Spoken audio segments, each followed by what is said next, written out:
Ah, friend. My expression wasn't much better than yours when I first saw this. Your eyes aren't deceiving you. It's her. The famous singer, Robin.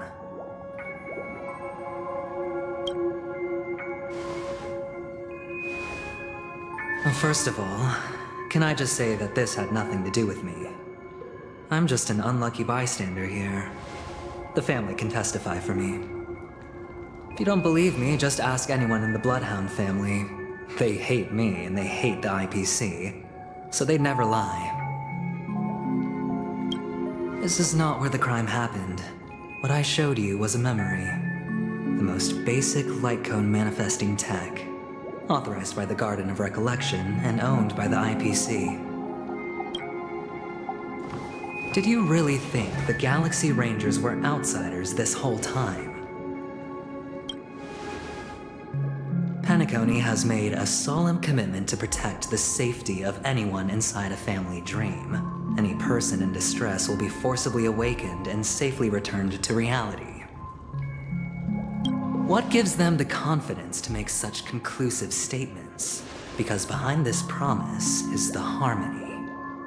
The family's Dreamweavers link up their minds together to construct an unbreakable defensive line. Breaking through this line of defense to create death in the dreamscape. Not even a memo keeper could do that without the family's permission. Who could have done it, friend? The only one is her. The girl who calls herself a Galaxy Ranger.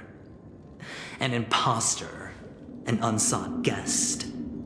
An emanator who hides her true identity. Ifrit's death was a foregone conclusion. And Robin? Her misfortune was staring right at her. Who will be the next to die?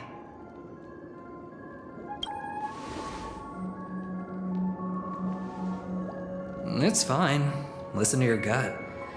Building trust always takes time, and I'm willing to wait.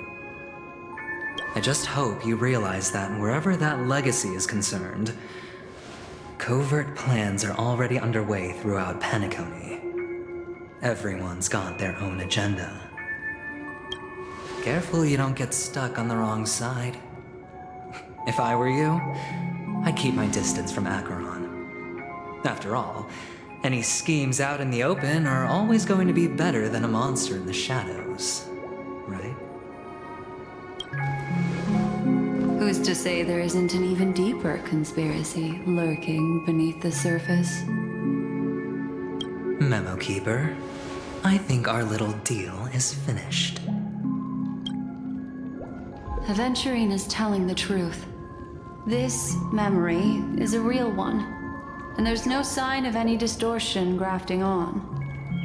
The IPC is not the Garden, and there are real limits to what they can actually do. But you know all this. Friend, let's not beat around the bush here. The thing is, I want to reach out personally to team up with the Astral Express. I told you I'm just not interested in scrambling for the legacy. I just came to Penacony for work. I'm here to retrieve some lost property for the IPC, if you catch my drift. I'm talking ownership of this frontier prison. This has all become a bad debt thanks to the cancer of all worlds. The IPC has tried sitting down for negotiations time and again, but the family wouldn't even take our calls. You have no idea how difficult these people are to deal with. Put it this way, they've hushed up the existence of death before, so they can definitely cover up any news about Robin's death. It'll just quietly float off like a bubble and pop.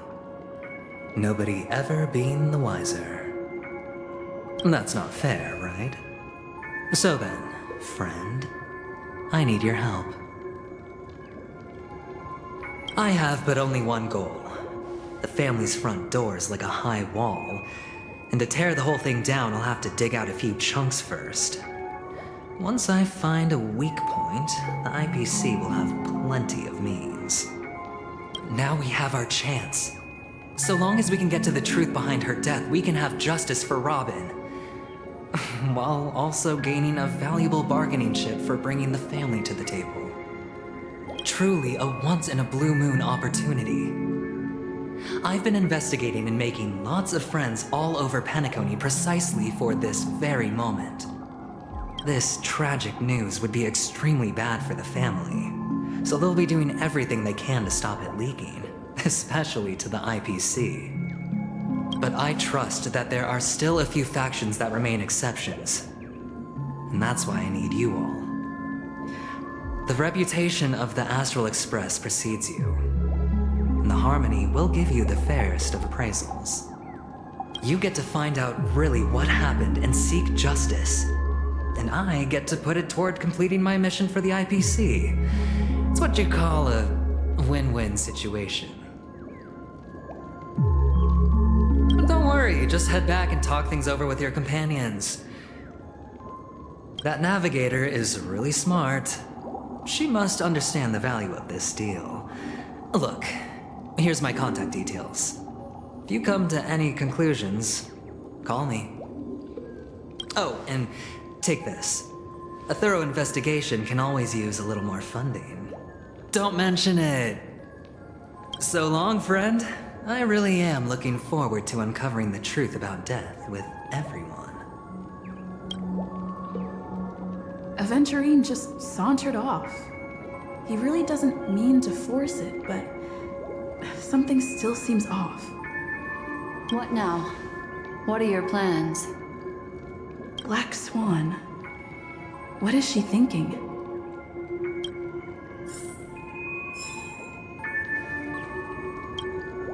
On the surface, this doesn't look like a bad deal for you.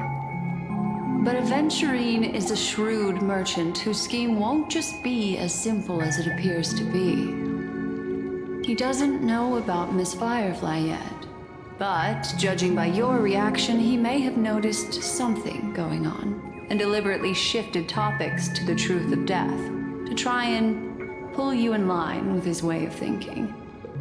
That's quick thinking and very sound logic.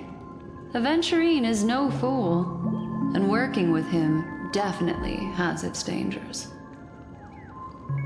But you're talking about real evil. Anyway, be careful out there. There's more than one way to blaze a trail. In a dark forest beset by wolves, ensuring your own escape to safety should be your primary concern. As for the other questions, I'm not sure the two cases were committed by the same culprit, but that massive wound looked like its winged blade. We've all witnessed it in action before. Plus, it seems unlikely that there would be two lethal entities loose in the dreamscape. Sorry, I can't answer that question. That ranger is shrouded in mystery. I'm afraid no one is capable of providing an answer. But without a doubt, she is the most special guest at this banquet. It's like Aventurine said just then. It's best to keep your distance from her. Two victims appearing one after the other in a very short time span, in and of itself, that's very unusual. Two possibilities. The collapse of Penacony's dreamscape has started speeding up, making death extremely agitated and weakening the family's protections. Or everything has been planned out and executed by someone. If someone has chosen these victims deliberately, first a smuggler, then a family celebrity, then this murderer's motives are worth thoroughly chewing over. It's all happened so quickly, I can only make conjecture. After leaving here, go have a chat with your companions. I hope you can clarify the source of this confusion.